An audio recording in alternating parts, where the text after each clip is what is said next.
बक्सर सांसद सुधाकर सिंह की देखिए दिन प्रतिदिन मुश्किलें इन दिनों बढ़ती जा रही है। वहीं बक्सर सांसद के खिलाफ मामला जो है देखिए कोर्ट में पहुंच गया है। ऐसे में परिवाद दायर किया गया है। बता दें आपको कि भाजपा के पूर्व में बक्सर से प्रत्याशी रह चुके पूर्व के विधायक मिथिलेश तिवारी के द्वारा जो है परिवाद वार जो है कहीं ना कहीं दायर किया गया है।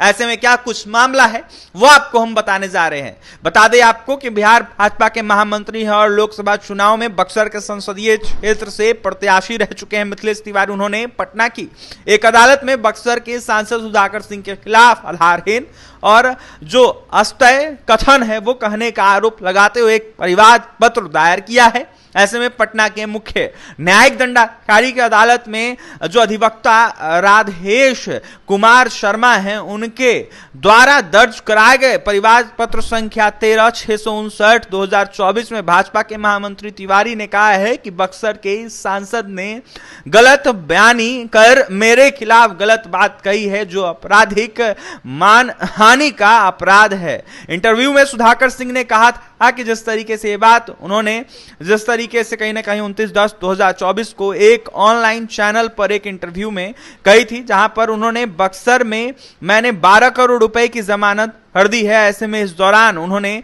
मेरे खिलाफ असंसदीय असत्य और ऐसे में अपमानजनक और आधारहीन आरोपों का भी प्रयोग किया है। इससे पहले भी मैंने अधिवक्ता राधेश कुमार शर्मा के माध्यम से 1/10/2024 को ही कानूनी नोटिस देकर एक सप्ताह के भीतर सार्वजनिक रूप से माफी मांगने का समय दिया था। दिनांक 5/10/2024 को सांसद को मेरे अधिवक्ता द्वारा भेजी गई लीगल नोटिस मिल गई थी। इसके बावजूद उन्होंने इसका कोई जवाब नहीं दिया। ऐसे में तत्पश्चात मैंने पटना के मुख्य न्यायाधीश दंडाधिकारी की अदालत में परिवाद पत्र दायर किया है। इसको देखते हुए कहीं ना कहीं उन्होंने यह साफ कहा है कि इसको देखते हुए आधारहीन वो बातें कर रहे हैं सुधाकर सिंह। इंटरव्यू का साक्ष्य भी कोर्ट के सामने प्रस्तुत करने की बातें कर रहे हैं मिथिलेश तिवारी। तिवारी ने बक्सर सांसद के इस इंटरव्यू की सीडी भी न्यायालय के समक्ष उपलब्ध करवाई है।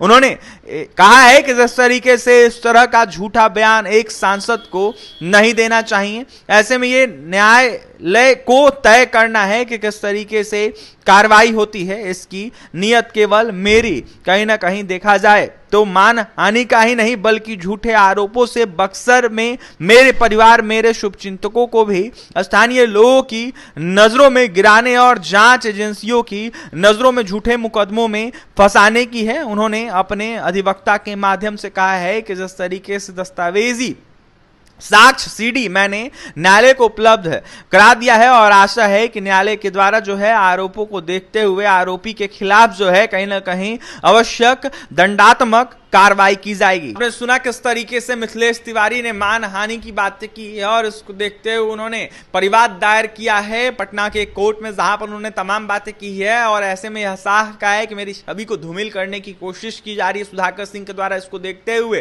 कहीं ना कहीं कार्रवाई की उनके द्वारा मांग की गई है। उनके द्वारा यह कहा गया है कि हमारे अधिवक्ता के द्वारा लीगल नोटिस भेजा गया था, लेकिन उसके बावजूद सुधाकर सिंह ने इसका स्पष्टीकरण नहीं दिया, इसका उन्होंने जवाब नहीं दिया। इसको देखते हुए न्यायालय को फैसला लेना है और कहीं ना कहीं कार्रवाई जो हो सके वो कहीं ना कहीं करनी चाहिए सुधाकर सिंह पर। और भी तमाम खबरों के लिए बने रहे हमारे साथ। बहुत बहुत धन्यवाद।